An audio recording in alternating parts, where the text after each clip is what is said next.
Okay, magandang gabi po sa ating lahat. At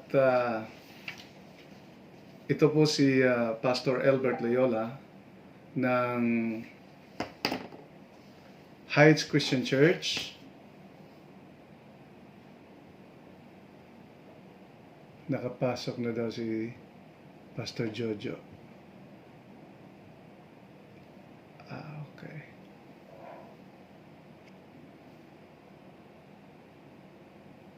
Okay. Nakapasok na ako, Pastor. Okay. Saan si Pastor Jojo? Pastor Jojo?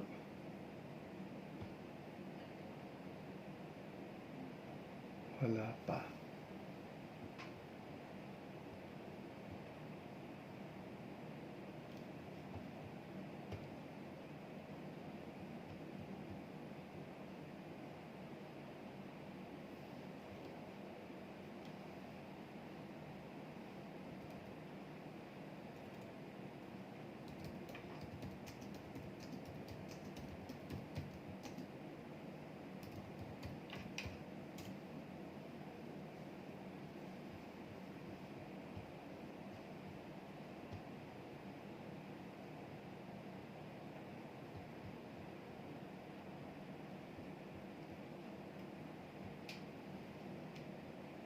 Okay. Wala pa si Pastor Jojo. I am waiting for him. Nahintay ko pa po.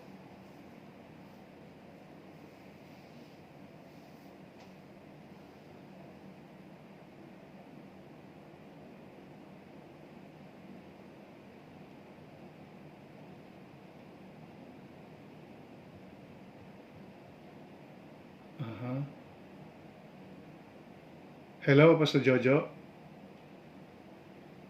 Hello? Nandiyan na po ba kayo? Pastor Jojo? Hindi ko pa kayo nakita. Sa link. Sa Google link. Okay, very good. Here you go. Yes. Yes, Pastor Jojo, good evening. Good evening po, Pastor.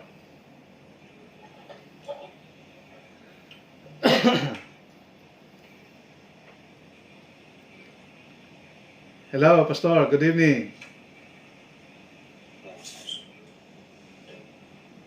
Hindi ata ako ni Pastor narinig.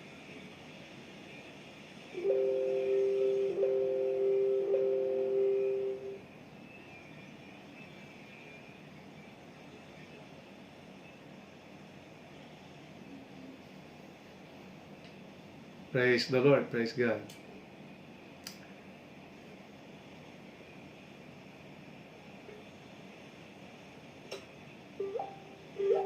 Amen. Dinig mo na ako, Pastor? Okay, Pastor. Balik ko na. Okay, very good, very good. Okay. So, tayo po ay... Okay. So, medyo magkakarinigan na po tayo ngayon. Anyway, so... magandang gabi po sa ating lahat at ito ang unang gabi ng ating pagtatanghal sa programang Ano Nga Ba Ang Pinakamahalaga sa 2021. Okay, so para sa ating mga nanonood ngayon, kayo ay welcome at pwede kayo maki-join, pwede kayo mag-comment, pwede kayo makilahok sa aming discussion at pwede kayong mag-PM sa amin, pwede kayong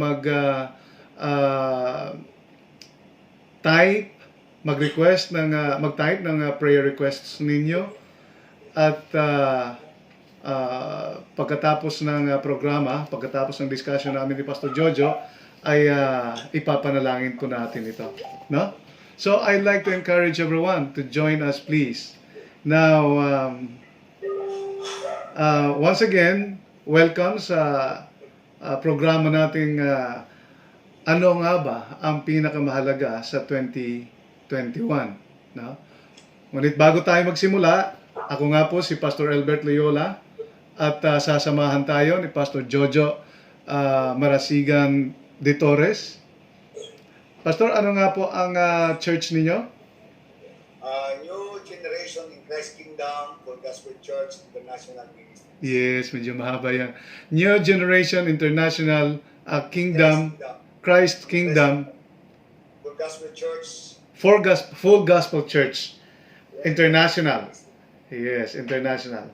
Ay, yung acronym, Pastor, yung acronym, ano nga po yun? Para NGCK. NGCK. NJ. New Generation. NG. Yes. NGCK. So, yun po ang church ni Pastor Jojo sa Lakeside Nest. Kung sakaling you are looking for a church within that area, hanapin nyo lang po ang NGCK at si Pastor Jojo at ang ating mga kapatiran sa Lakeside Nest Subdivision ay malugod po kayo na i-welcome. Pastor, pwede pong malaman kung ano ang address po ninyo? Bali, Phase 2, Block 17, Lot 22 and 23, okay, Lakeside, Okay. Subdivision, Banibanay, Kabuya Laguna. Okay, very good. So, ngayong gabi bago tayo magsimula ng ating talakayan, ay nais ko po munang buksan ito sa pamamagitan ng panalangin dahil bago tayo manalangin, merong nanonood sa atin, si Sassy Lavidor. Ito po ay aking kamag-anak. So, Ning, thank you for watching, and for those of you who are watching right now, I hope that you will enjoy. You can interact, as I've said, as we go along. Okay, so let's pray first before we proceed. Ama naming Diyos na makapangyarihan sa lahat, kami po ay nagpapasalamat dahil sa pagkakataon na ito ay ibinigay niyo po sa amin upang magtatanghal kami, Panginoon, sa programang ito ng kasama ka namin. Nais namin na i-partner ka sa aming mga undertakings. Ang aming palatuntunan ay magsisimula ngayong gabi at nawa ito ay magamit para sa kapurihan at kaluwalhatian ng iyong pangalan. Maraming salamat po. Kami ay samahan niyo po hanggang sa matapos ang palatuntunan ito. Ito po ang aming dalangin sa pangalan ni Jesus. Amen at amen. Now, I'd like to say to begin with, na sa napakaraming mahalaga na ating pagtuunan ng pansin, sa napakaraming mga suliranin din natin, ay mga bagay ito na mahalagang kailangan natin pagtuunan ng pansin. Ano nga ba talaga ang pinaka mahalaga sa taong 2021? Meron ba kayong maalala? Meron ba kayong nakita na pinakamahalaga? Kasi merong mahalaga, may mas mahalaga, at meron ding pinakamahalaga. So, pwede natin pag-aralan, pwede natin talakayin yung kung ano yung mahalaga, yung mas mahalaga, pero yung pinakamahalaga talaga. Sa tingin ninyo, ano kaya ang pinakamahalaga para sa atin sa taong 2021? Now, para samahan tayo sa ating palatuntunan dito sa ano ang pinakamahalaga sa 2021, sasamahan po tayo ni Pastor Jojo, as I've said kanina, Marasigan de Torres. Okay, so sisimulan na po natin ang ating talakayan ngayong gabi. Ano po? Pastor, alam ko na meron tayong napakaraming kinakaharap sa panahon ng pandemya nitong nagdaang taon 2020 at ngayong 2021. Ngunit, sa tingin niyo po, ano ang pinakamahalaga na bagay na sa tingin mo ay nakapukaw o kaya nakatuon yung attention mo dito sa mga bagay na ito? Okay, Pastor. So sa ating mga taga-panood, taga-pakinig ngayong gabi ito, isang magandang gabi po sa mga. So sa ating nga pong panahon ngayon, sakop pa rin tayo ng ating hinaharap na pandemic crisis. At ang mapapansin natin, tuwing papasok ang New Year, di ba Pastor, Mm. sa television, ay madalas na ini-interview yung mga fortune teller, yung mga nanguhula, kung ano yung kanilang nakikita Mm. sa pagpasok ng taon. Yes, Pero yes. pwede mapapansin natin ngayon, parang nanahimik yata sila. Parang hindi makapag-declare kung ano yung tatawagin year of the dog, year of the cat, year of the pig, gano'n.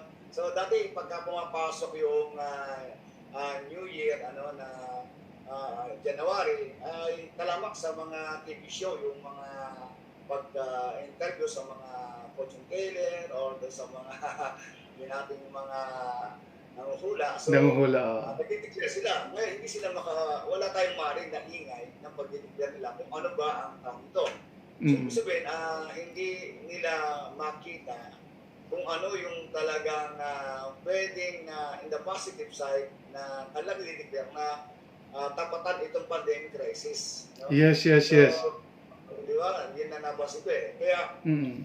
dito sa akin, ang napansin ko dito ay even the church, nung unang pagpasok itong intense lockdown because of the COVID-19, hindi ready yung church. Mm. So, nasakop itong 2021 hanggang 2020. Kaya sa akin, ang naging napakahalaga na pinagtutuunan ng aking pansin, even the effort, yung word na to prevail and govern in life situation. So ito yung highlight na word na aking dinikilare namin dito sa church, to prevail and govern in life situation in the midst of pandemic crisis. Kasi ito yung isa sa dapat na marinig at malakaran ng mga tulad natin, tayo pastor, mananampalataya, at yung mundo naghahanap ito ng direction. Yes, yes. Because of this pandemic crisis. Kaya para sa akin is to prevail and govern. Ito yung in life situation, ito yung mahalaga sa akin dito sa taong ito ng 2021. So sa gitna ng pandemic crisis. At mamaya ay bibigay ko yung mga detalye nito o paano ito lalakaran bilang isang mananampalataya, bilang church, bilang pastor, na kung saan ay magpupuntribute din ito ng encouragement or hope doon sa mga unbeliever na kung saan ay discouraged, hopeless because of this pandemic crisis. Napakaganda, pastor, ng iyong senior, yung nakita mo. Tunay na pagtungtungan naman kasi ng New Year ay nagganda, parang popcorn yung mga fortune teller, dahil Yes. meron silang mga hula, no? Pero hindi sila makapaglabas ng hula nila nitong 2021, dahil wala rin namang nagpapahula at hindi rin sila nagkusa na magbigay ng kanilang mga hula. I do not know kung bakit. Dahil siguro kasama din sila sa lockdown, malawakang lockdown po yun. So, tumahimik ang ating mundo. Yes. Tumigil ang pag-inog ng ating mundo, no? Dahil sa pandemic. So, napakahalaga, pastor. Napakaganda na nakita niyo po na walang ingay, para bang kumbaga ang maririnig lang natin ay nakabibinging katahimikan. Di po ba? Yes. Kahit pag lumabas ka sa kalsada, paminsan-minsan, ay wala eh. Ang maririnig mo lang ay sirena ng mga ambulansya. At pagka nakarinig ka ng mga ganung tunog, ako para akong kinakabahan na. Anyway, bago tayo magpapatuloy nga pala, pastor, nais kong ipaabot ang aming pakikiramay sa kapwa natin manggagawa, Pastor, na kinuha na ng Panginoon. Ito po ay isang pastor din natin sa Foursquare Gospel Church sa Lemery, Batangas. Si Pastor Rufino Hernandez dahil sa kanyang heart attack, no? So hindi namin alam kung ano ang naging cause, baka may hypertension siya or what. Basta ang pandemya ay nagdala talaga ng malaking takot, alta presyon, at marami siyang dala na krisis, pangkalusugan, no? Krisis sa peace, krisis sa finances, krisis kahit na sa church. Tama, nabanggit niyo po, Pastor, na kahit ang church ay parang napatahimik nitong pandemic. No? Yes, that's right. So, it's a global pandemic. It's a global issue na kumbaga, I'm sorry for the term, no? Brutal siya talaga. Bigat, napakabigat ng kanyang dinala sa atin. Ito ay pagsubok na nung unang atake ay parang halos hindi ka makagalaw. Halos hindi ka hindi talaga, wala kang talagang nag-stop ang movement ng buong mundo. Tapos nag-cramming ang lahat ng tao. Di po ba? So, kaya Pastor, napakaganda, sinabi niyo po na ang inyong atensyon ay natuon dito. At you were able to come up with this thought, and I believe this is a God-given thought to you in order to combat, no, pandemic sa pamamagitan ng ating pananampalataya. No, bilang mga lingkod ng Diyos, ito 'yon, no. Uulitin ko lang po for the si Edward, kaklase ko, classmate ko, kaibigan, watching from Canada. Thank you for watching, Edward. And Daryl Baguio, this is actually I think kamag-anak ko din po ito sa probinsya namin. Thank you for watching, and you are with us dito sa ano ang pinakamahalaga sa 2021. Now, si Pastor Jojo ay nakapagbanggit ng pinakamahalagang sabihin na nating solusyon, no, para combat, para labanan ang COVID-19. Hindi sa kanyang kakayahan, kung hindi sa pamamagitan ng pananampalataya. Ito yung sinabi niya na to prevail and govern in life situation, no? This is a life situation actually during pandemic. Ito yung crisis na, yes, no? So, sinabi ni Pastor Jojo na people look for a direction. Actually, yes, direction in real life, solution in this pandemic. Now, Pastor, ano sa tingin mo ang nakuha mo o nakita mong mga steps na ginawa mo upang ma-prevail or ma-prevent ang dagok na maaring makaapekto sa inyo dito sa nakita nating naranasan nating pandemya? Dahil bilang napakahalagang solusyon, ano po yung mga steps na ginawa ninyo?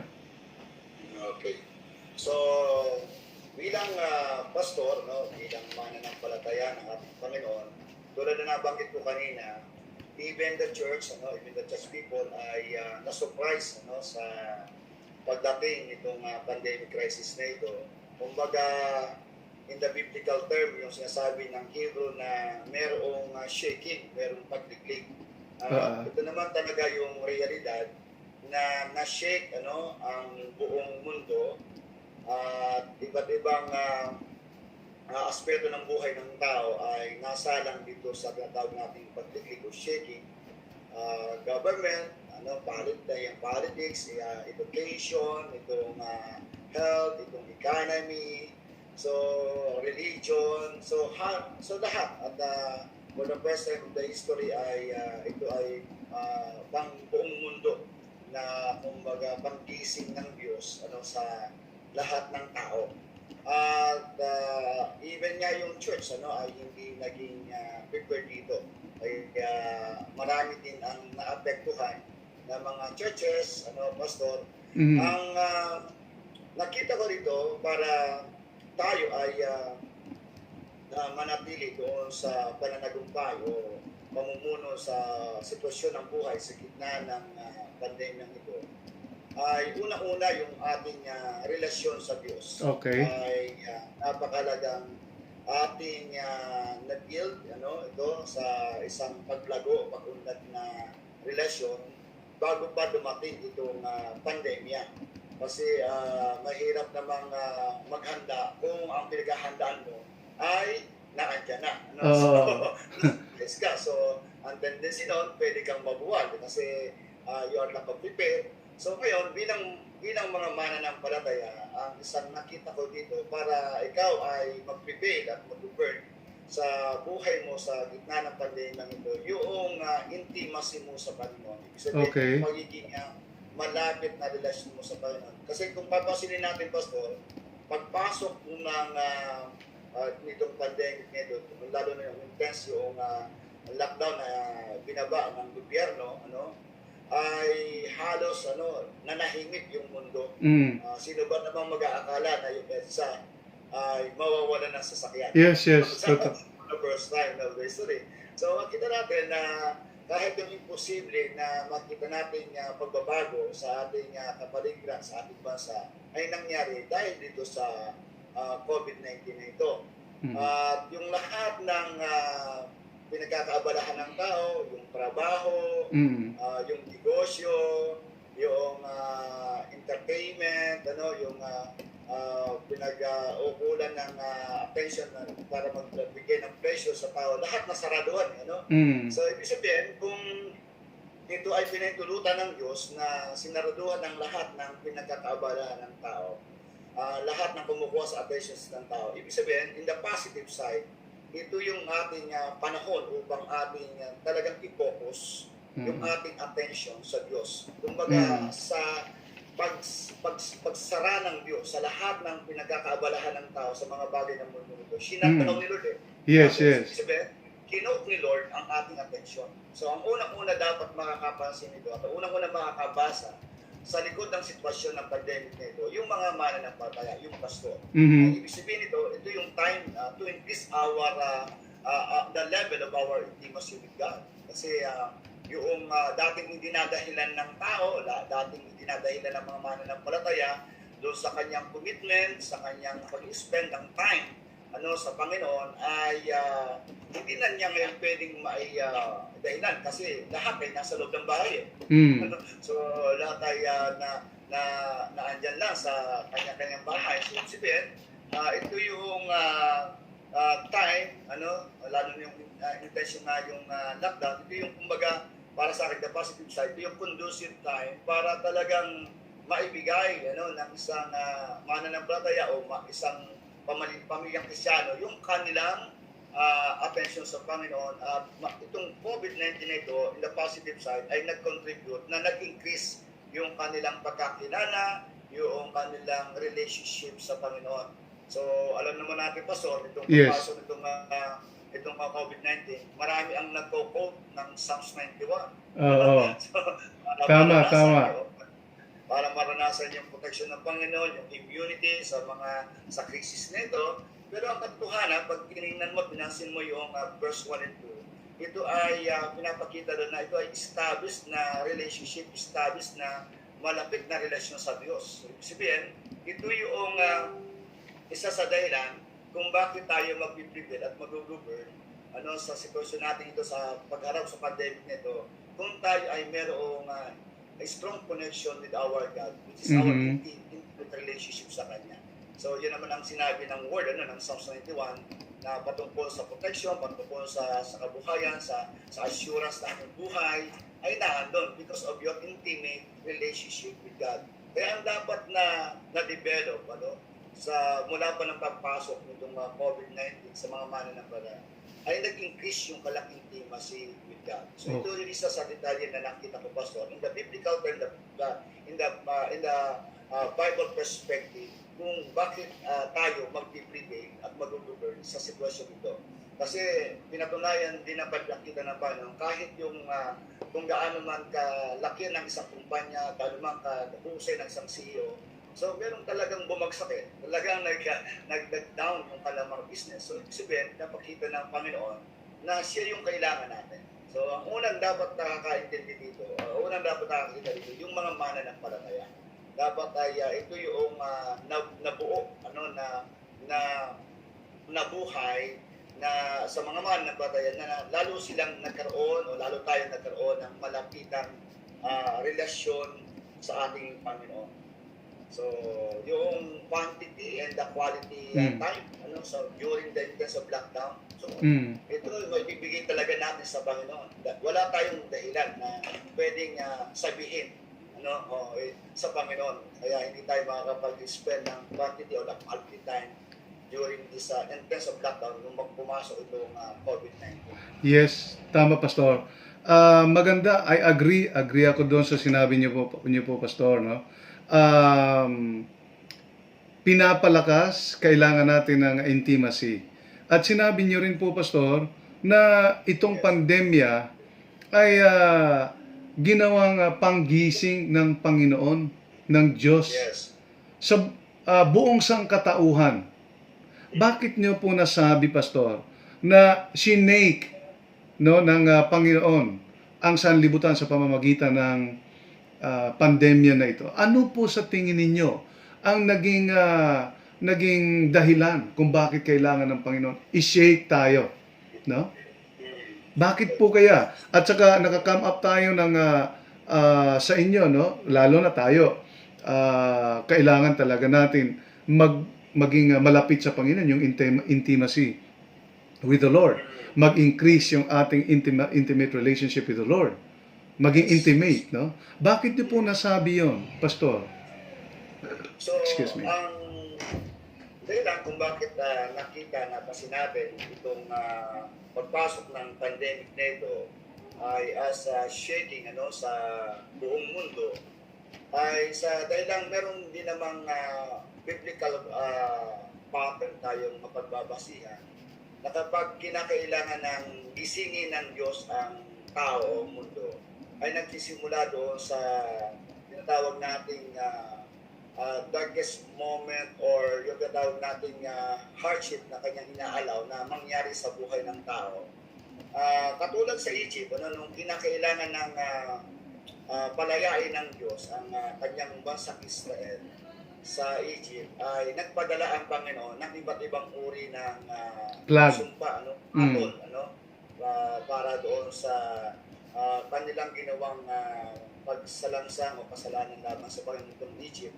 So, ang isang makita natin kung ang COVID-19, ang pandemic ay buong mundo, ay ginigising ng Diyos ang tao dahil maaaring sa pamantayan ng Panginoon ay ang tao ay masyado nang nagiging nakatuon, nakalambuhay sa mga bagay ng mundo ito at wala nang kumbaga talagang totoong atensyon na ibinibigay sa Panginoon.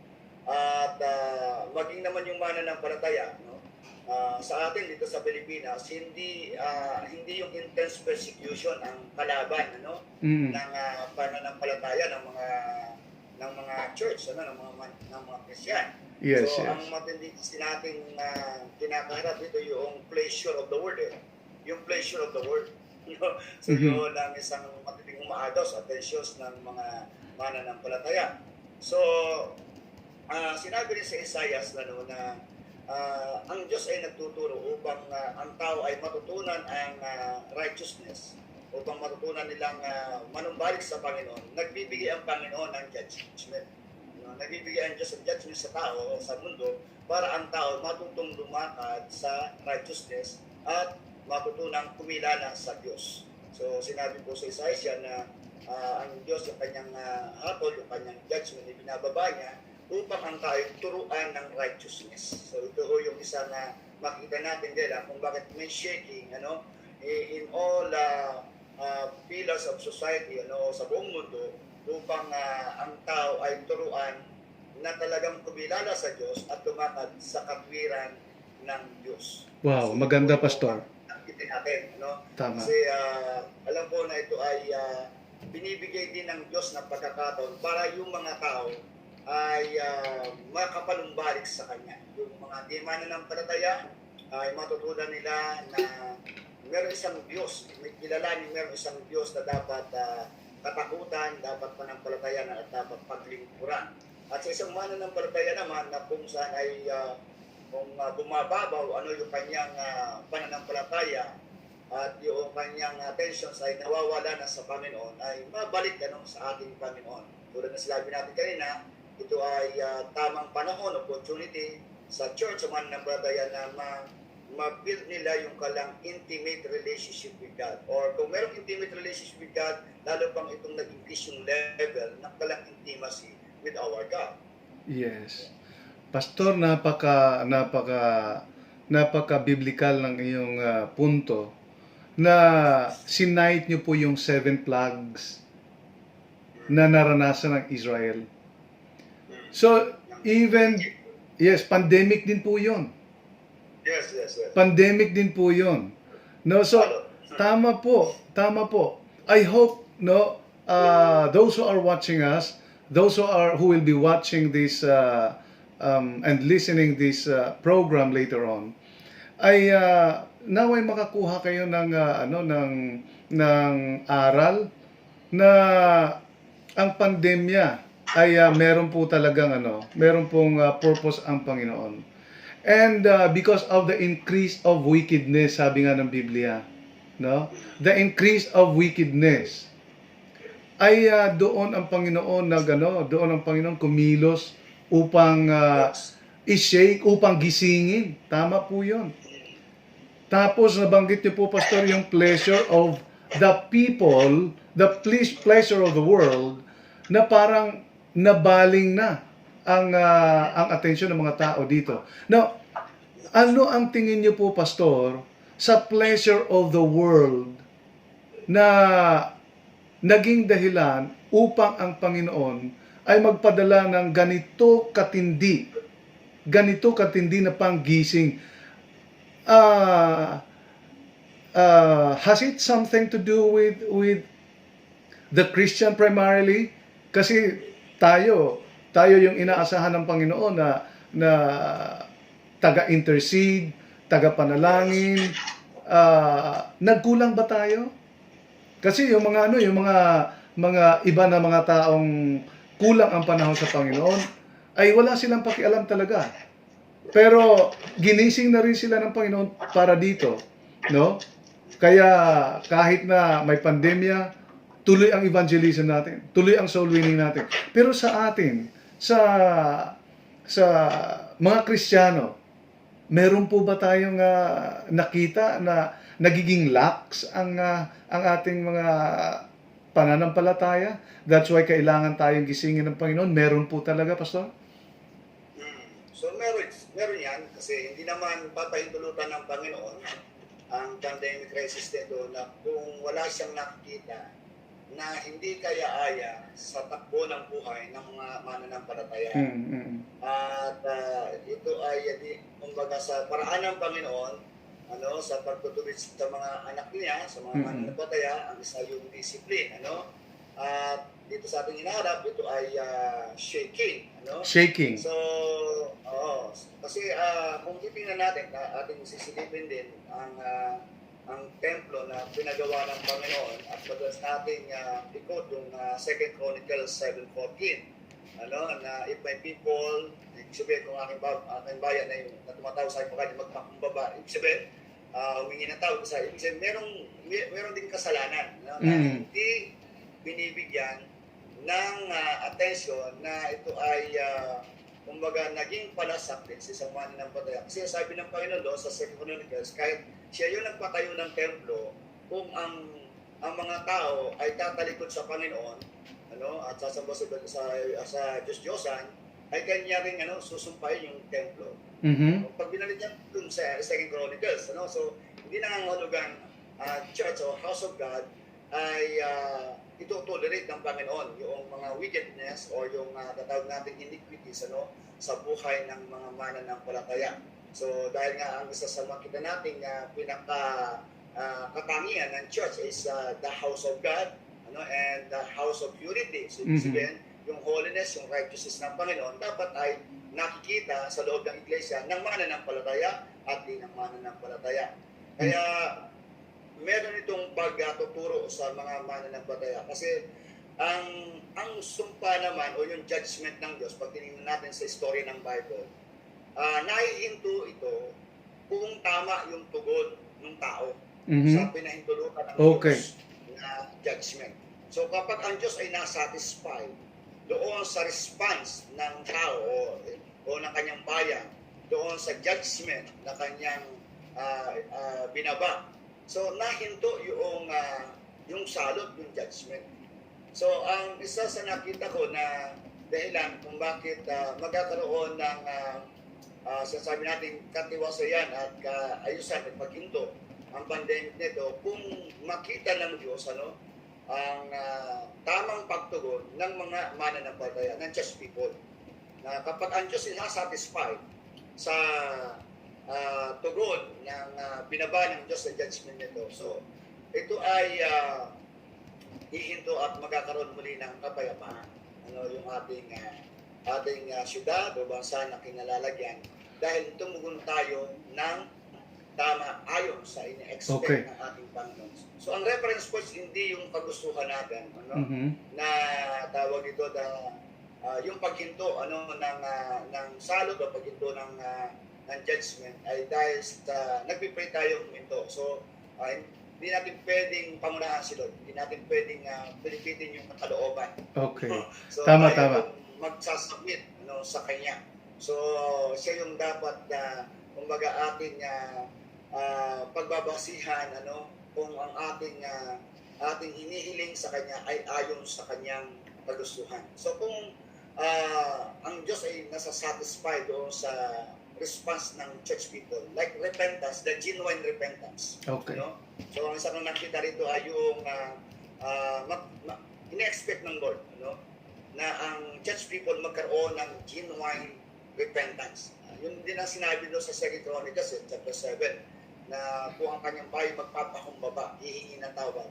Sabihin, ito yung isa sa solusyon upang yung restoration, yung revival ay mangyari sa isang bansa o sa buhay ng isang church o ng isang mananampalataya.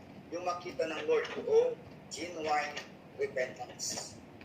Tama, Pastor, tama. Yan, napakaganda, no?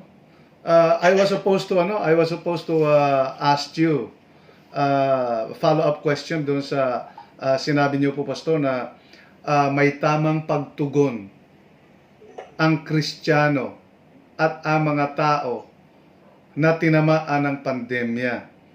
Yes. Ang tanong ko sana kasi, paano o ano ang dapat nating gawin bilang tugon sa paggising ng Panginoon? Kasi parang pinukaw tayo ng Panginoon no? Pinukaw talaga tayo, ginising talaga tayo ng Panginoon. So nabanggit niyo po yun, actually nasa 2 Chronicles 7:14. Na if my people which are called by my name humble themselves.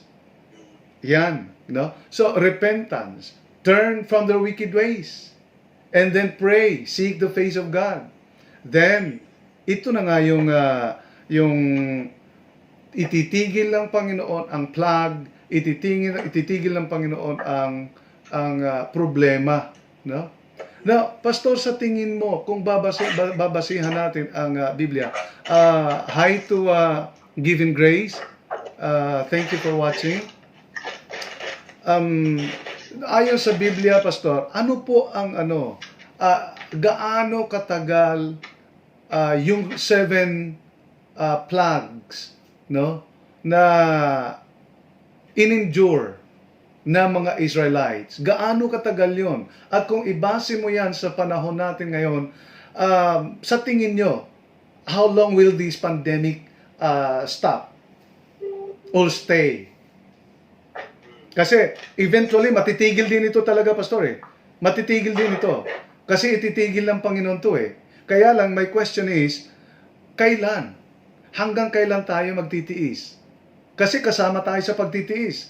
Dahil of the increase of the wickedness, the absence of God's righteousness being enforced or practiced by the people, ay pumalit yung salot, pagpapalo ng Panginoon, paggising ng Panginoon sa atin. So how long this pandemic do you think, based on the Bible, hindi naman tayo mga statisticians talaga, hindi naman tayo mga scientists, hindi naman tayo mga eksperto pagdating sa pandemya na katulad nito kung kailan siya matatapos, pero based on the Bible, katulad ng panahon ni Noah, 40 days yun, Pastor, di po ba?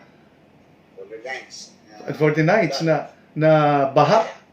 Sa tingin niyo po, Pastor? Yes. So, almost, how many months yun, Pastor? 3 months. Oh, almost 3 months. Well, okay. Dito muna ako, Pastor, sa how long? How long? 3 months lang? Eh, taon na tayo ngayon eh. Pangalawang taon na tayo, Pastor, ngayon. Pangalawang taon na tayo. So, kung titingnan mo, ibase na lang natin kaya sa sinabi ng Biblia na ang isang taon, ang 1,000 years sa atin ay isang araw lang sa Panginoon. So kung yun ang ating formula, yung 40 days and 40 nights, sabihin na natin, na bagyo, kung saan ang Panginoon pinadala sa mga tao sa panahon ni Noah, ay o kaya yung sa plague, no, yung 7 plagues na pinadala ng Panginoon sa Israelites. Sa tingin nyo, ilang 1,000 years? Kasi a day in the Lord is 1,000 years to us. Okay, so yung ating makita, no, yung nangyari sa Egypt, no, yung pagbaba ng Lord ng salot, ano? So hindi naman siya yung timetable ni Lord, ano, ang ginamit din ni Lord, kundi yung panahon natin. Okay. Okay. Okay. Doon sa senaryo ng pagbaba ng salot, ano, ng Diyos bilang judgment sa Egypt, hindi naman apektado yung bansang Israel kasi bagamat sila nasa Egypt, naandun sila sa lugar ng tinatawag na Goshen. Di ba, Pastor? Sa historian. So, nung sila nasa Goshen, bagamat ang mga Egyptyo ay nakakaranas ng iba't ibang uri ng salot bilang hatol ng Diyos sa kanila. So, very peaceful yung lugar nila. Ano? So, even noong magkaroon ng 3 days na total darkness, eclipse yung nangyari doon, di ba?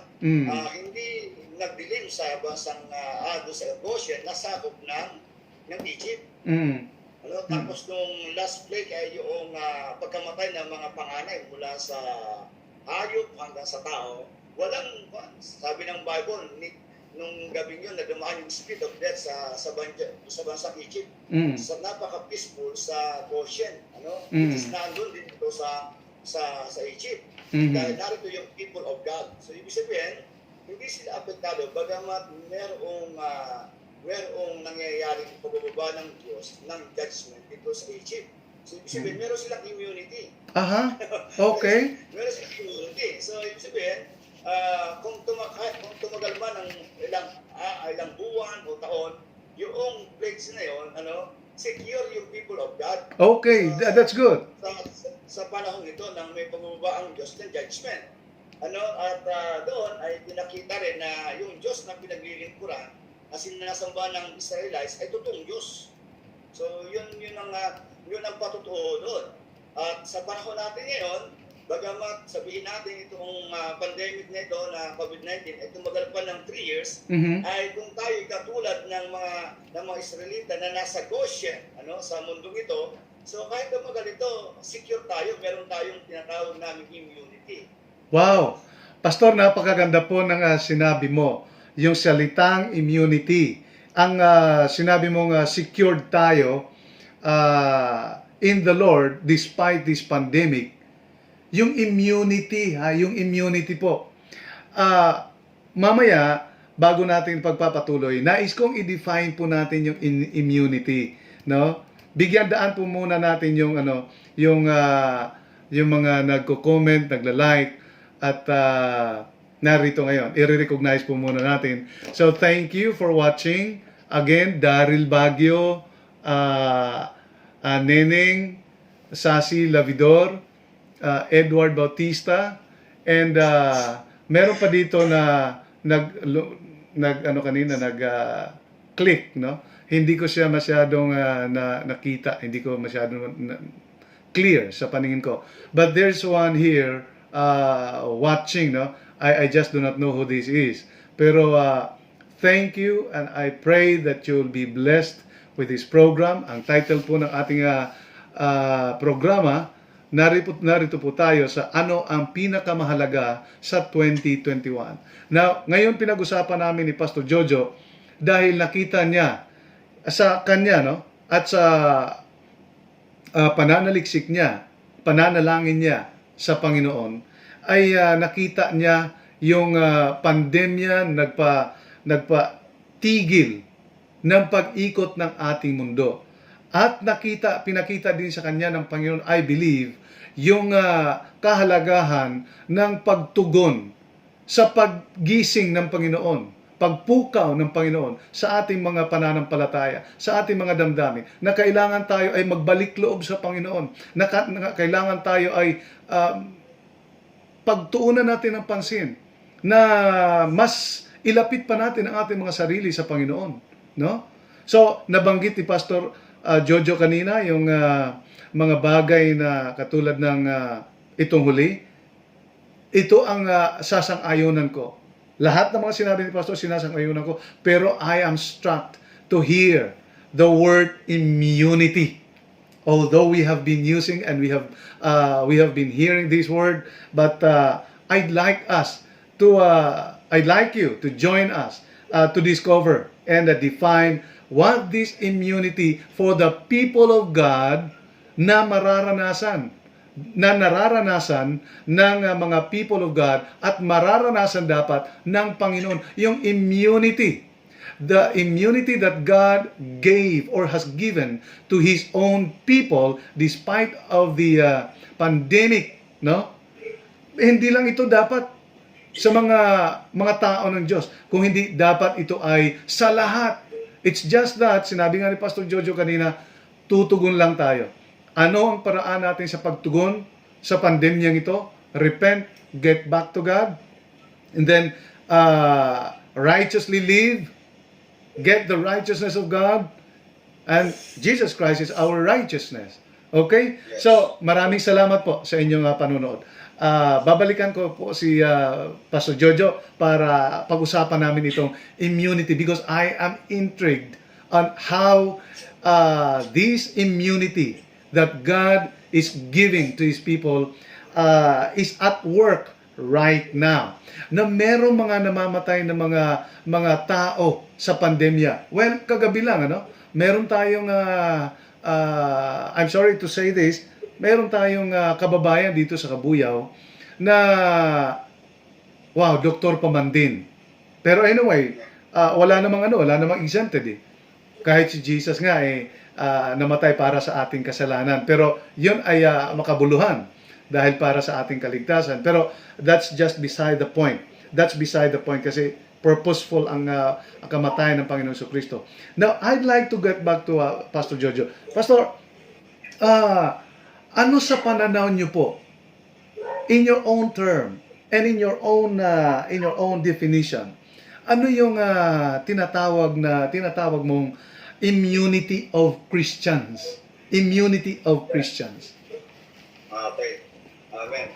So, bago ko sagutin, Pastor, ang kapaliwanagan about the immunity, natanong nyo kanina kasi hanggang kailan itong pandemic na ito natin mararanasan. Kailan ba ito? And I know na sa mga prayer ng mga Christian at even non-Christian, born again, ay gusto na nilang matapos itong pandemyang ito na bumalik na doon sa normal talaga na pamumuhay Yes. ang ating kapaligiran.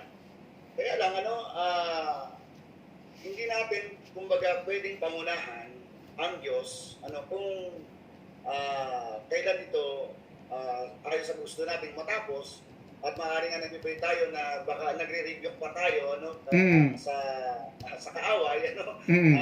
because of this pandemic crisis nito. Pero ang nasa likod pa rin ng pandemyang ito ay ang kamay ng Panginoon. Kasi Amen. kapag ang ating paniniwala ay si Satanas ang nagpapatakbo ng Mhm. pandemic na ito, ay mas makapangyarihan si Satanas kaysa ating Panginoon. So hindi makapangyarihan si Satanas kaysa ating Panginoon. Okay. So although itong COVID-19 ay man-made, sabi ng iba, Man-made o sabi sa nila. ating pag-research sa social media, so inalaw ni Lord. So ang kamay pa rin ng Panginoon ang nasa likod. Okay. Si Lord pa rin ang may control ng sitwasyon ito. So nagpipray tayo na mahinto ito. Pero tulad nga na nabanggit natin kanina, nasa kaisipan, nasa kalooban ng Diyos kung kailan ito mahihinto.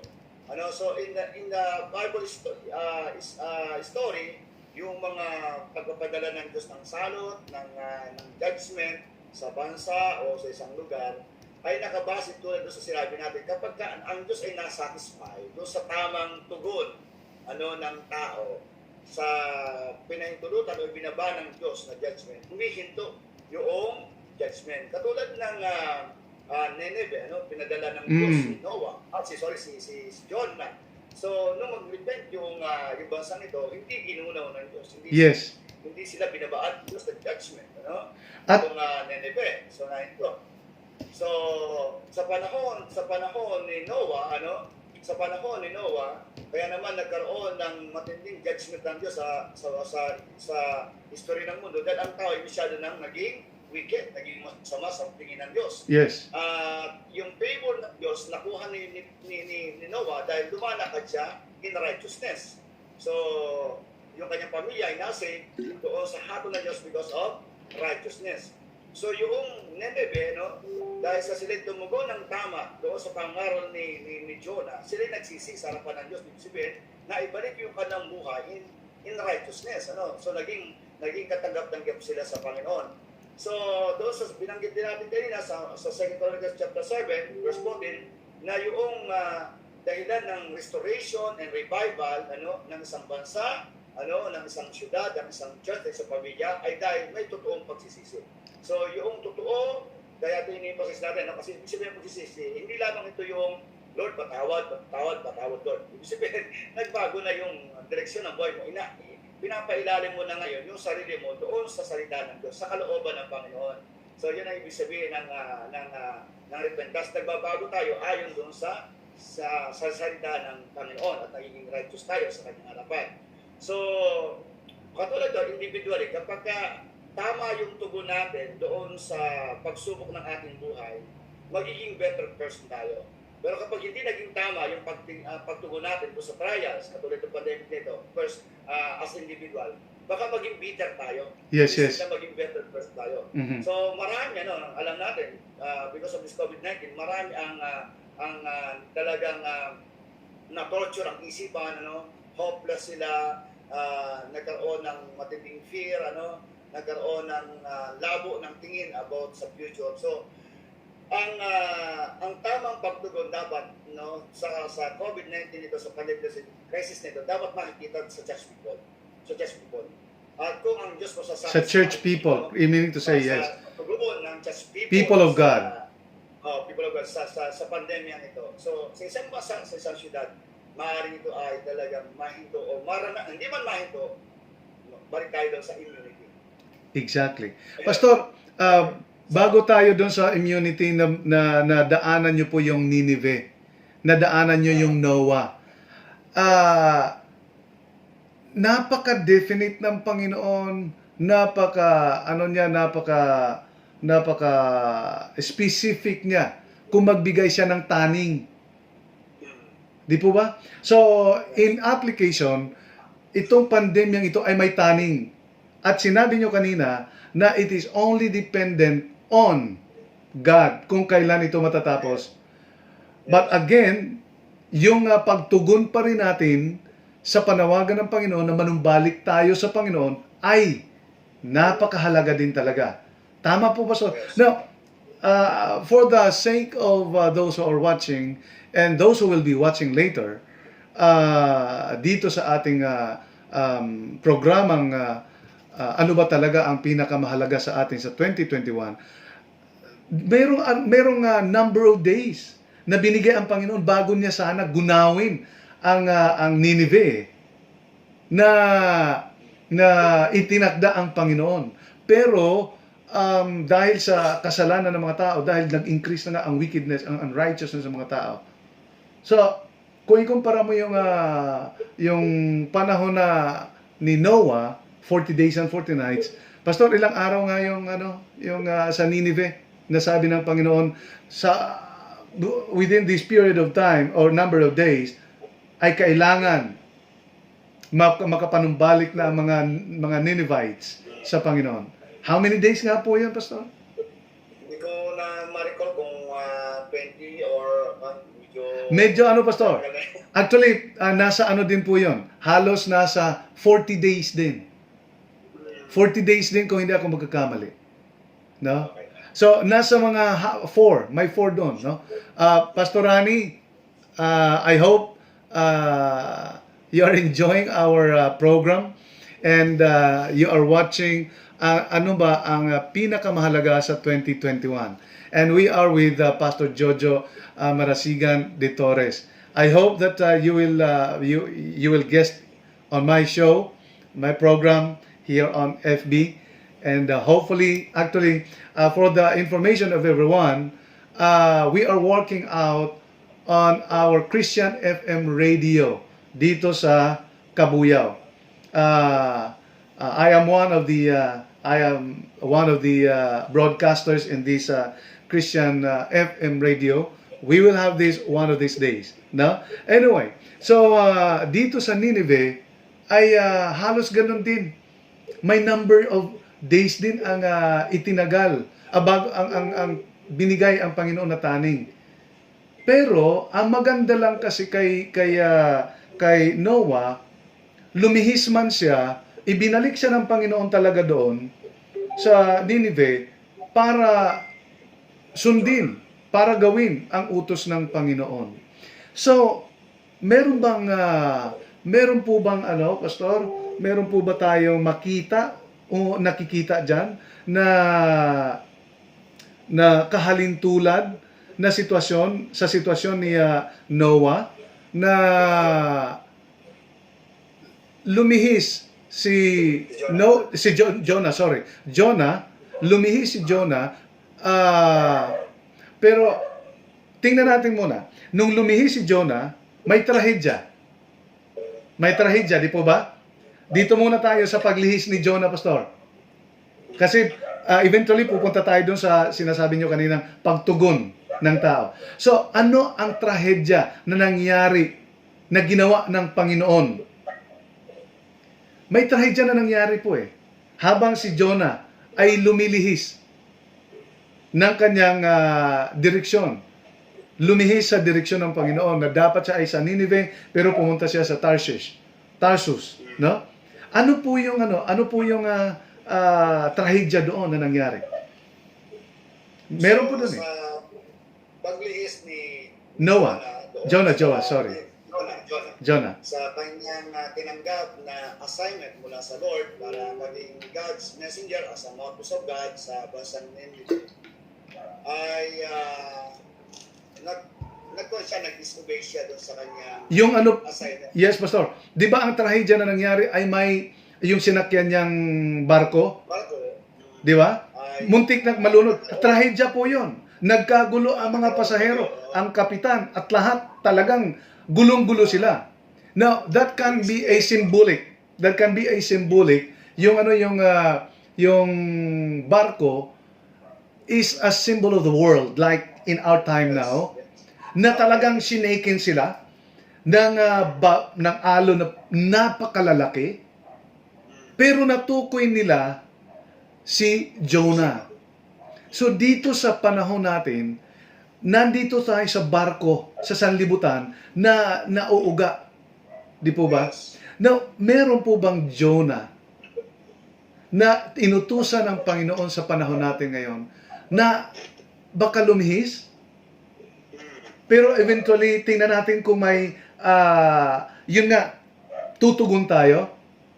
Sa tingin niyo po, Okay. may mga So, Jonah po ba?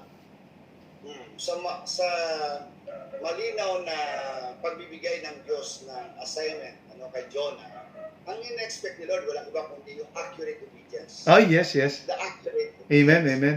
Kaya lang, dahil doon sa kanyang nilalaman ng kanyang puso, nilalaman ng kanyang isipan, para sa taga-Nineveh, ayaw niya mag-minister dito.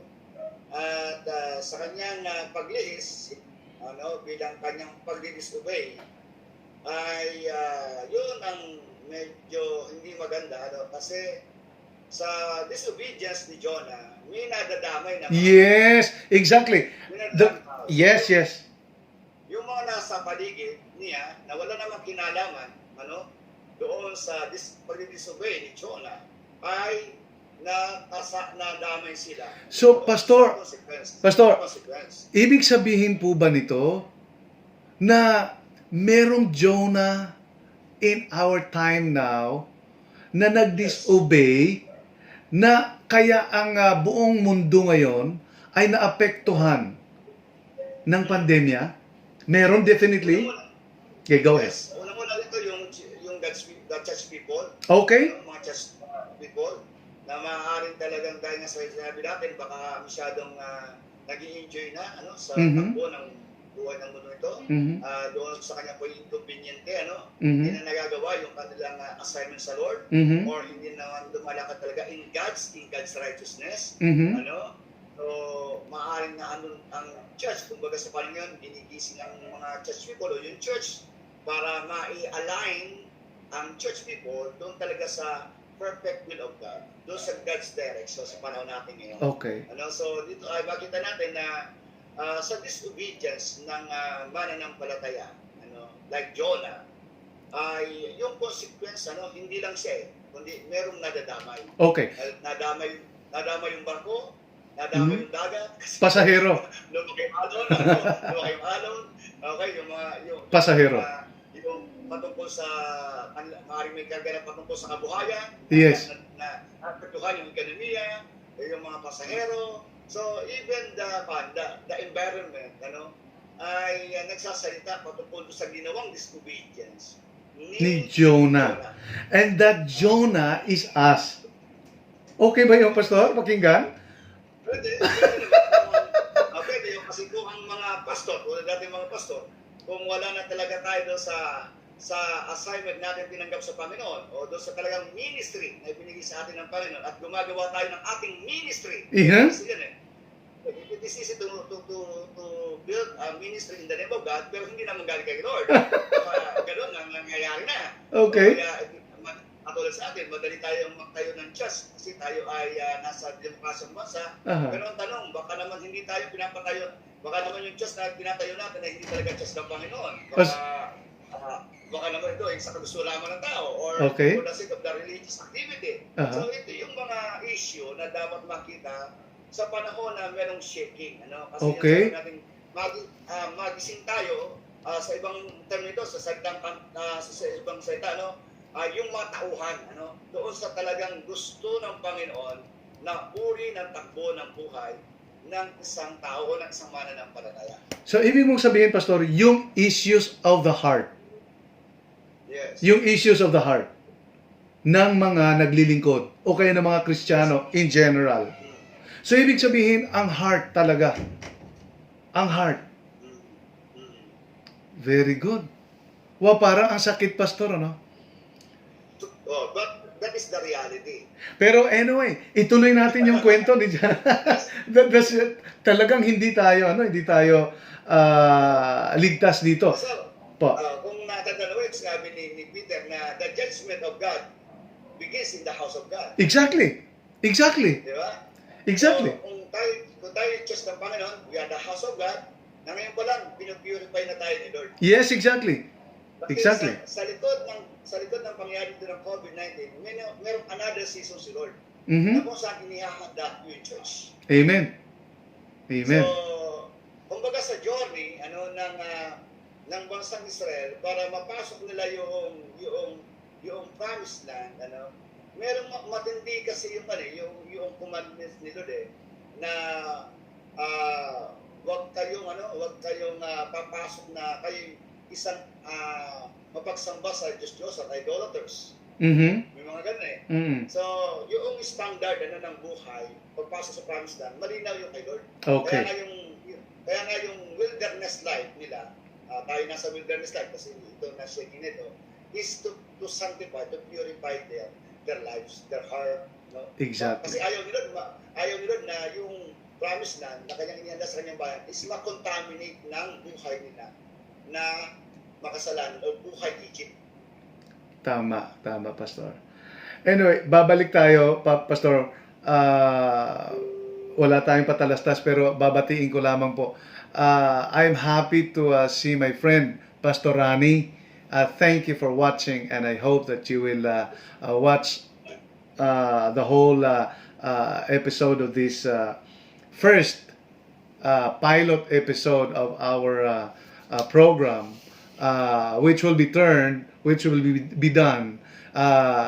in the next couple of days sa FM radio na tayo din ang magiging broadcaster, no?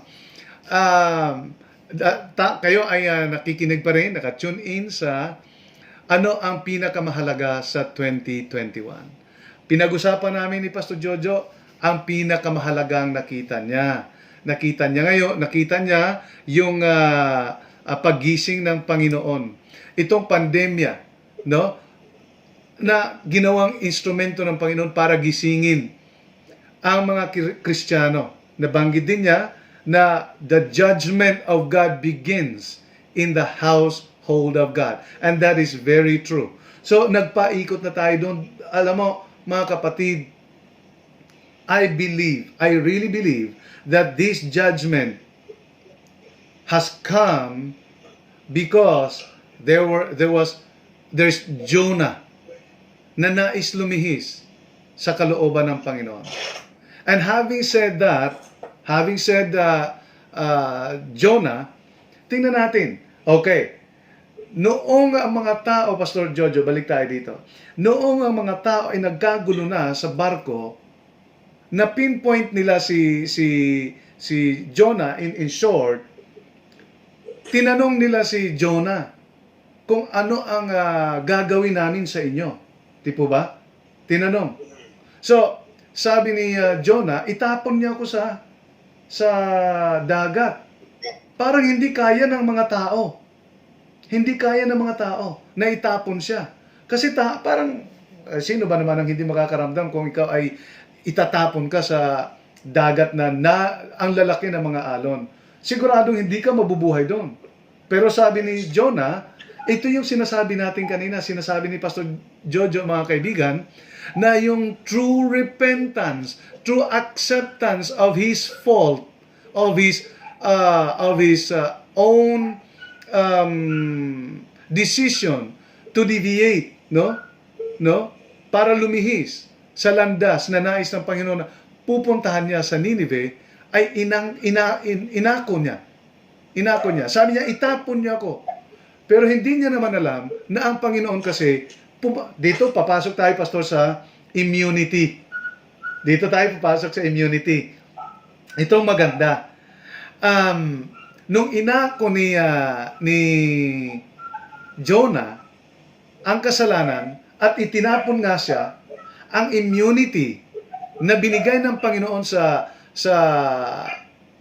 kanyang mga tao, simula kay Jonah at saka sa Nineveh, ano po ang nangyari doon? Tinapon na siya, Pastor. Di po ba? So, the immunity. Ano ang ginawa ng Panginoon sa kanya? In connection with the immunity. Na gusto kong bigyan ng emphasis talaga ito eh.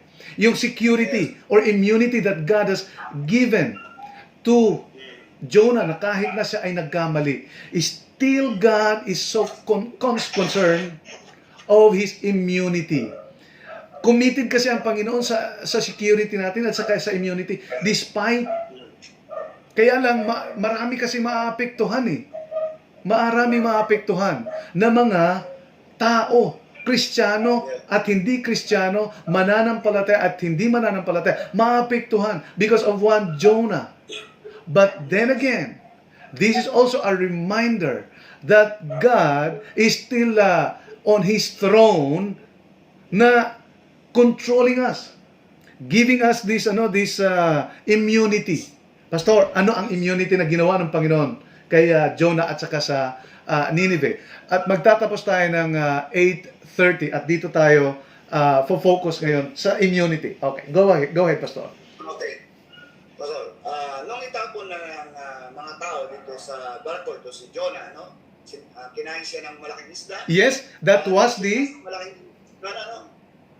3 days and 3 nights. Mhm. 3 days and 3 nights siya nasa tawag ito sa tiyan ng isda. Mhm. So, entrance lockdown yun para kay Jonah. Exactly. So, no choice yan. Total. Wala siyang ano. So, Total lockdown po yun, mga kapatid, mga kaibigan. nilagay siya ng Panginoon sa tiyan ng isda at dito nagkaroon ng genuine repentance si Jonah. Yes. Kanyang disobedient. Wow. And the immunity dito ay kumbaga natanggap ni Jonah yung recognition yung muling paglakad niya doon sa kanyang right direction ng kanyang assignment. Kasi yung repentance niya na habang siya nasa tiyan ng isda at nakita ng Diyos yung totoong repentance ni Jonah ay na-align siya doon sa kanyang mission, doon sa kanyang assignment mula sa Panginoon. With this na ngayon, ay nakatulong kay Jonah yung isda para siya sumunod. I-recognize ko po muna, Pastor, i-recognize ko muna yung aking bunso. Hi, Bethany, my love, anak kong bunso, nanonood po siya. Okay, sige Pastor, go ahead. So yung immunity. Nung iliwanan siya doon sa Nineveh, so nandun na siya sa ngayon doon sa kanyang place of assignment. Okay. Nandun na siya sa place of assignment niya, tayo siya ngayon as a mga place of God, at ngayon, naranasan niya yung muling pagtatalaga ng Diyos sa kanya because of the repentance na nangyari doon sa tiyan ng isda, nung siya nasa tiyan ng isda, si Jonah. So sa kanyang pangaral, nag-repent yung mga tao. So ano yung immunity dito? So because of the genuine repentance ng bansang Nineveh, isang bansa ang nakaligtas doon sa judgment ng Panginoon. Yes. Isang bansa ang nakaligtas doon sa judgment ng Panginoon. So yun ang immunity sa kanila. Amen. So nakawala sila doon sa matinding galit ng Diyos dahil nagkaroon sila ng tamang pagtugon sa pangangaral ni Jonah na sila mula sa hari, mula sa gobyerno at sa simpleng mga mamamayan ay nagsisi sa harapan ng Panginoon. Tama. Kaya tulad ng nabanggit natin kanina, Pastor, na ang pinakapangunahin na tinitingnan ng Diyos sa ating kinalalagyan ng itong pandemic crisis nito upang masatisfy ang Panginoon. Masatisfy ang Panginoon. Habang panahon ng paghinto ng pandemic nito ay mula sa Diyos people. The genuine repentance. As a genuine repentance, naandito yung tawag natin na immunity. Nasa halip na katulad ng Nineveh, nasa limakaras ng matinding puot ng Diyos, judgment of God, ay naranasan nila yung kaligtasan doon sa judgment of God. So yung binabagit nating immunity, sa gitna ng ating hinaharap na pandemic crisis dito, alam naman natin na ang talagang ang naapektuhan matindi sa tao ay yung kabuhayan ng tao. Maraming nawala ng trabaho, maraming kumpanya ang bumagsak, iba't ibang uri kumpanya, iba't ibang negosyo, maraming nawalan trabaho, maraming nagutom, okay, maraming nagkasakit, namatay, because of the COVID-19, yes. Pananampalataya. So, yung nakita natin, na kung bakit mag-ooperate yung sasabi natin na principle of the spirit of immunity, katulad ng bansang Israel na nasa Egypt, naalo sila sa Goshen, bagamat under judgment ng Egypt, pero yung Goshen na bahagi ng Egypt, ay hindi nakakaranas ng salot. Para yung immunity. Tama, so, tama. Bakit nila naranasan yung immunity? Dahil sila ay God's people, Exactly. At sumunod sila doon sa instruction ng Diyos, through Moses, kung paano sila masisave dito sa judgment na binaba ng Diyos sa Egypt, So katulad nung pag-stay nila doon sa within the boundary of Goshen at yung pagdaan ng speed of death, naglagay sila ng dugo ng tupas, samba ng pintuan nila, kaya walang namatay na panganay, na tao, hayop mula sa, so naandun yung immunity. So sa atin sa panahon natin ngayon, ano ibig sabihin nito? So alam naman natin na yung mundo nagsasuffer, ng kahirapan. Maraming nawalan trabaho. Okay, naandun yung hindi na alis yung na-infect ang tao ng COVID-19. Merong katulad natin, may mga kasamahan tayo na pastor o kapatiran namatay, So hindi natin may question sila doon, baka naman panahon na yon para sila ay talagang umuwi sa Panginoon. So ibig sabihin sa immunity na meron sa mga mananampalataya, kahit ang mundo ay nagsasuffer sa kanilang kabuhayan, yung provisions ni Lord ay patuloy na nararanasan sa gitna ng crisis. Amen. At yung protection ng Panginoon sa pamilya, sa mananampalataya, sa virus na ito ay nararanasan. Bagamat meron na-infect, pero marami ding mga kapatiran ang nagtagumpay sila na overcome, yung sila ay na-infect ng itong COVID-19. So, ibig sabihin, yung pagbibigay ng Panginoon ng immunity sa mga mananampalataya, ang purpose ng Diyos ay to display, kung anong uring buhay meron sa Panginoon yung mga mananampalataya, yung just people. So, kasi yung distinction ng Goshen, ng mga Jew sa Egyptian, ang layo eh. So, sila very full, pero itong Egypt, sila ay naghihirap. Ito natin mapipicture ngayon, yung buhay ng church at saka nung mundo na ating ginagalawan. So, ibig sabihin ito, itong COVID-19 na ito, itong pandemic nito, merong gustong iparato ang Panginoon mula sa buhay ng kanyang mga anak. Kaya, ibig sabihin natin, yung provision, yung protection ng Panginoon sa gitna ng pandemyang ito ay maranasan. So, kung ating babasahin ang Psalms 91, sabi nga doon, kahit maraming mamatay sa harapan mo, hindi ka matatakot. Kahit nandiyan yung salot, hindi ka matatakot dahil protektado ka ng ating Panginoon. So, yung sinabi nating intimacy, ito yung dahilan bakit yung favor ng Diyos, katulad sasabi natin intimacy, kasi the intimacy and the favor of God is inseparable. Yes. The favor of God and the intimacy is inseparable. Kaya yung Psalms 90, makita natin, yung favor ng Panginoon sa gitna ng matinding salot o kalamidad na nangyayari, ay naandun yung protection, provisions ng Panginoon. Okay. Sige po, Pastor. Napakaganda nun. Mamaya sa pagbabalik natin, it's already 8:18 at 12 minutes to go na, matatapos na tayo. Mag-break muna tayo, Pastor, saglit, at we'll be back for a short break. Okay. Diyan lang po kayo, Pastor. Diyan lang po muna. Okay.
Okay po, nagbabalik po tayo dito sa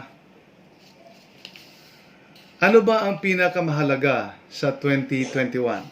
Kasama pa rin po natin si Pastor Jojo at ito nga po si Pastor Albert Loyola ng Heights Christian Church. Si Pastor Jojo naman ay he is from ano nga po ulit yun acronym, Pastor? NGCK, boss. Ano po? NGCK. NGCK, New Generation Kingdom, Christ's Kingdom Full Gospel Church International. Okay. So, nag-stop po tayo doon sa immunity. Nais kong gugulin ang ating nalalabing oras kasi it's 8:21 na po. Meron lang po akong babasahin, Pastor. Ano po? Pahintulutan niyo sana ako na basahin ko po ito. Ito ay matatagpuan sa Isaiah chapter 13 verses 9 to 13. And then pwede kayo mag-comment, Pastor, pwede kayo mag-comment kayong mga nasa nanonood ngayon, pwede kayo mag-comment. Ito po ang sinasabi ng Panginoon sa salita ng Diyos. Ito yung sinasabi ng salita ng Diyos sa Isaiah chapter 13 verses 9 to 13. King James Version po ito. Behold, the day of the Lord cometh, cruel both with wrath and fierce anger, to lay the hand desolate, and he shall destroy the sinners thereof out of it. For the stars of heaven and the constellations thereof shall not give their light. The sun shall be darkened in his going forth, and the moon shall not cause her light to shine. And I will punish the world for their evil, and the wicked for their iniquity. And I will cause the arrogancy of the proud to cease, to stop. And I will lay low the haughtiness of the terrible. I will make a man more precious than fine gold, even a man even a man than the golden wedge of Ophir. Therefore I will shake the heavens, and the earth shall remove out of her place in the wrath of the Lord of hosts, and in the day of his fears. Wow. Ito yung sinasabi. Okay. Ito po yung sinasabi na ang binasa natin dito. Ito po kasi ay hindi pa nangyayari na malalaglag ang mga bituin sa kalangitan. The moon will be darkened, the stars will fall, and the collision of the planets and all this and all that, no? Yung mga heavenly bodies will be destroyed, so that the total destruction of the world will come. Pero part of it is already happening, yung binasa natin. Pero may provision ang Panginoon doon, na katulad ng sinabi natin, na immunity. The Lord is giving immunity. The immunity that the Lord is giving to His people from the beginning until now will be carried on throughout eternity. This is just a stern reminder. This is just a strong reminder na kailangan natin pahalagahan ang panahon na binigay ng Panginoon sa atin. So, sa pagpapahalaga natin sa panahon na ibinigay ng Panginoon sa atin, kailangan po natin ang tunay, dalisay na paglilingkod sa Kanya. Ano man ang gagawin natin? Kasi meron man tayong mga sariling mga disposition, may mga sariling pananaw, at kuminsan ang ating mga damdamin, no? Ay naging dahilan kuminsan para tayo ay malihis ng landas mula sa landas ng Panginoon. Pero katulad nga ng nabanggit ni Pastor Jojo, be assured, but kasabay ng pag-assure natin sa ating paninigurado ng ating mga sarili that the immunity of God is still on for us, the people of God, at tayo na mga Kristiyano, ay, Pastor, balik tayo. Ang mga huling sasabihin mo, hihilingan ko sa inyo, in connection dito sa ating pagpapahalaga sa 2021, na kung saan nakaranas tayo ng matinding dagok sa buhay natin.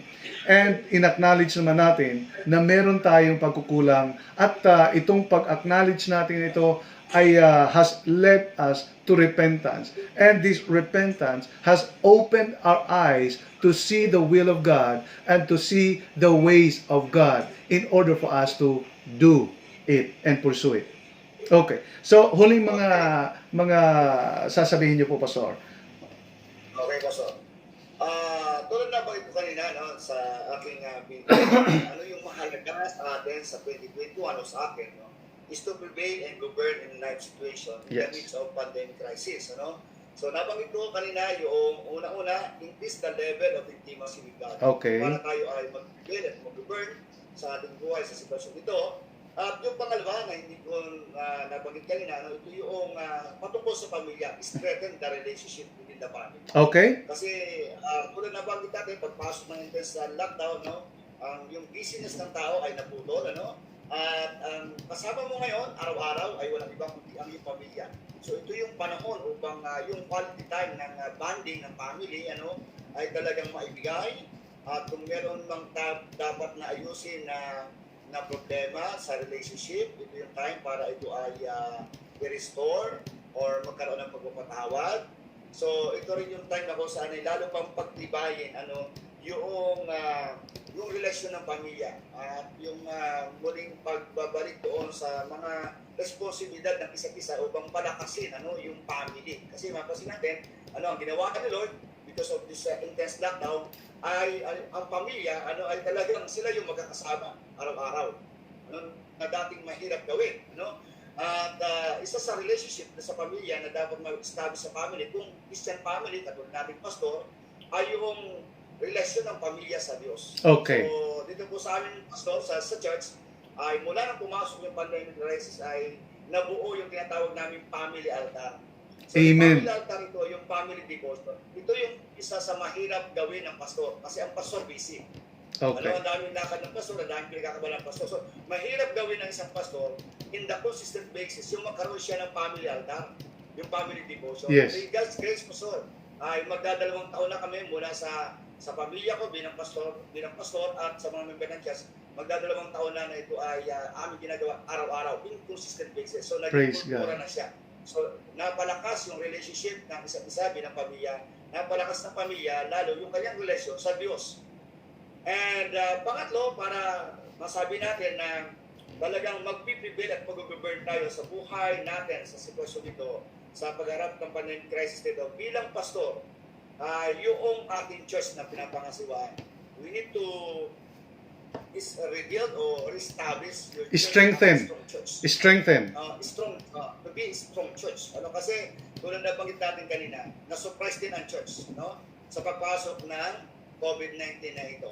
At sa pagbagsak ng negosyo, marami din bumagsak na mga church. At ang malungkot na nagbalita ay marami din pastor ang hindi na talaga nagmi-ministry dahil nga naapektuhan yung kabuhayan ng pamilya, hindi na nakapokus sa kanyang pagpapastor, kundi nagtatrabaho na. Dahil yung church people ay hindi nagagawa na kanilang mapangalagaan yung kanilang pastor. May mga ganyang pangyayari, pastor. May mga church na lumumuupa ng lugar na kanilang darausan ng gawain, ng panambahan. Dahil sa walang gawain, walang tithes and offering, so walang maibayad ngayon Okay. sa mga building. Kaya Tama. ang nangyayari, ginigib up yung lugar, so walang gawain. So maraming malungkot din na mga pangyayari sa ating mga kabaring pastor na hindi maganda nangyayari. Kumbaga, isa rin sa bumagsak. So, kung ang church na tinayo ng Panginoon ay talagang magagawa natin, mag-build according to His pattern, according to His blueprint. Kasi sa Matthew chapter 16, malinaw naman sinabi ng Panginoon kung ano yung kanyang church. Sabi doon, I will build my church and the gates of Hades will not Prevail. Ibig sabihin, anyo, anumang uri ng kasamaan, hindi pwedeng manaig sa kanyang iglesia. Kaya kung ang pastor ay may tatayo ang church according sa pattern na ito ng ating Panginoon, meron bang ganitong klase na hinaharap na pandemic, mananatiling nagtatagumpay, nakatayo. So, by God's grace, napatunayan natin ito sa Panginoon at kami, as a testimony, sa gitna ng pandemic nito ay nakatingin ng posto dito, So, dito pa nagkaroon ng pagpapatuloy ng pagpapagawa ng church building. Amen, amen. Ito yung sasabi natin na yung mga member, ituloy-tuloy sila doon sa kalang 100% na pagsuporta sa pagpapatayo ng church. So wala kaming foreigner, walang foreigner na supporter ito. Ito ay purong Pilipino at saka isang Hudyo lang. So by God's grace, and by God's grace, yung aking dream car ay dito rin dumating. Wow. Ng 2021 na sa gitna ng pandemic. So ito yung sinasabi natin na kapag yung church na build ng tama according to God's magsasalita yung patotoo na yung church ay tumatayo bilang strong and governing church sa gitna ng pandemic na ito. Okay. At trabaho ng pastor na palakasin ang pananampalataya ng mga believer sa mga panahon ngayon. Okay. Upang sila ay talagang tumayo na nagtatagumpay sa gitna ng pandemya ito. Trabaho ito ng pastor. Kaya Praise isang God. nakita ko upang ang church ay manatili talagang nakatayo na nagtatagumpay sa gitna ng pandemya. As a pastor, patuloy natin silang i-equip, i-encourage, i-feed ng word upang sila ay talagang makatayo sa hirap ng sitwasyon na hinarap sa mundo ito. At sabi ko nga, kung ang Diyos ay nakatayo ayon sa kagustuhan ng Panginoon, bukas ang langit niya. At Amen. bukas ang langit sa iglesia. So, merong access tayo doon sa economy ng kaharian ng Diyos. Amen.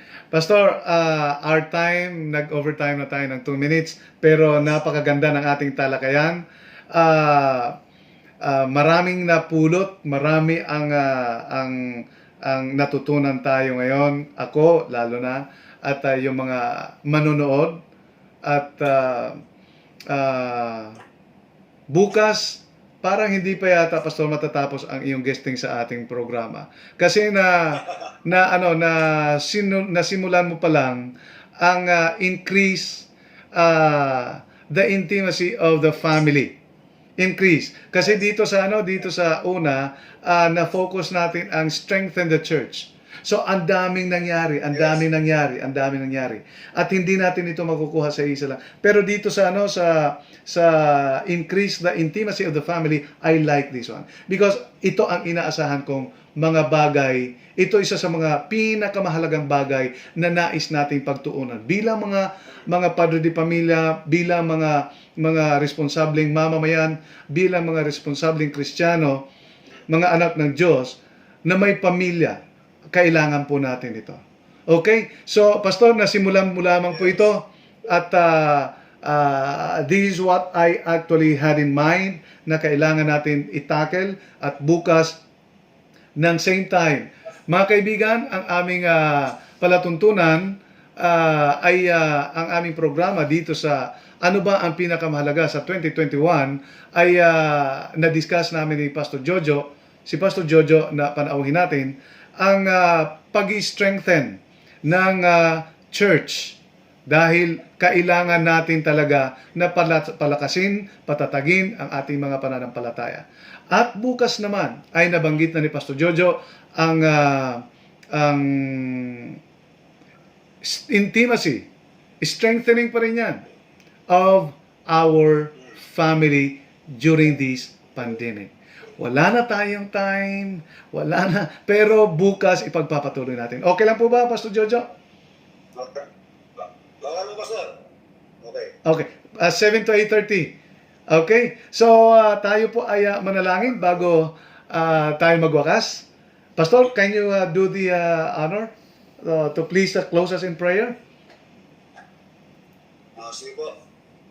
Panginoon, maraming salamat po sa gabi ito na iyo pong pinagkaloob sa amin upang kami, Panginoon, ay mag-usap patungkol, O Diyos, sa mga bagay patungkol, Lord, sa buhay na amin pong hinaharap sa mundong ito na amin pong ginagalawan. At pinakita mo sa amin, Panginoon, through this pandemic crisis, Father God, kung ano ba talaga ang mahalaga sa amin, Panginoon. Yes, God. At walang ibang mahalaga sa amin, Panginoon, kundi yung aming pong connection sa iyo. Amen. Yung aming pong relasyon sa iyo, Panginoon. Sapagkat Yes, God. ikaw, Panginoon, kung ikaw ay nasa amin at lagi mo kami sinasamahan, pinapatubayan, sapat na po, Panginoon, upang kami magtagumpay sa lahat ng uri ng sitwasyon ng buhay na amin pong hinaharap sa mundong ito. Bilang iyong mga anak, Panginoon, Lord, alam po namin na kami ginagamit mo, O Diyos, bilang patotoo na merong isang tunay at buhay na Diyos na sumasama, na gumagabay sa Yes, iyong Lord. iglesia, sa iyong mga anak, upang ang maraming tao, Panginoon, ay manumbalik po sa iyo, Panginoon. At isa na Yes, po sa God. kaparaanan, Lord, ang iyong pong pagtawag sa attentions ng mga tao, Panginoon, pinahintulutan mo po, Panginoon, ang pandemic na ito, Lord, upang, Lord, ang mga tao ay matutunan na ang kanila pong sarili ay maibalik po sa iyo. Yung kanilang Yes, pong God. attention, O Diyos, ay maipokus sa iyo, hindi sa mga bagay na nilalang, kundi sa iyo na ikaw na lumalang sa lahat ng bagay ay aming maibigay ang aming puso at isipan, Panginoon. Pagpalain po, Diyos, ang mga nakaisa, Panginoon, sa online na program na ito, Lord. Bless Yes, them, O God. God, and bless their family, O God. Mhm. Patuloy pagpalain ninyo, Diyos. Buhay ni Pastor Albert, Father God, ang Yes, kanyang Lord. pamilya, Panginoon, patuloy pagpalain at maging, Panginoon, ang iglesia na kanya pong pinapangasisiwan ay patuloy mong samatin at pagpalain, Panginoon. Maraming salamat, Panginoon, sa iyo lahat ng papuri, pagluwalhati pa rin pagsamba sa pangalan ni Jesus. Amen. Amen. Hanggang sa muli, bukas ng alas 7 hanggang alas 8 ng imedya ng gabi, dito lamang po sa Ano ang Pinakamahalaga sa 2021. Ito po ang inyong host, si Pastor Albert Loyola ng Heights Christian Church. Kasama ko po si Pastor Jojo. Samahan niyo po ulit kami bukas. Magandang gabi. God bless you and see you all tomorrow. Thank you. Amen. Maraming salamat po sa inyo lahat.